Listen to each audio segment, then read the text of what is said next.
Ang retiradong Sound Hashira ang namamahala sa pagpapataas ng tibay ng core, at hindi siya nagpapadali sa sinuman. Sa tingin ng mga balisang Demon Slayer ay nasa impyerno sila. Si Tanjiro Kamado, sa wakas ay gumaling mula sa kanyang labanan sa Swordsmith Village, ay dumating na sariwang mukha at sabik na harapin ang pagsasanay kasama ang kanyang mga kapwa-miyembro ng core.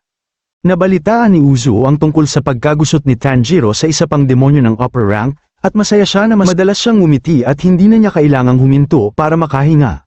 Sa tanghalian, tuwang-tuwa si Tanjiro nang makita ang tatlong asawa ni Uzu, sina Hinasuru, Makio at Suma.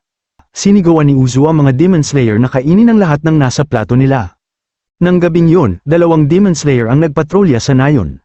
Demonyo ay nakatutok sa kanilang mga pagsisikap sa paghahanap sa kanya para sa anumang muzen ay binalak. Biglang nawala ang isa sa mga Demon Slayer, bago magpanik ang kanyang kapareha at bumunot ng kanyang espada. Ang Demon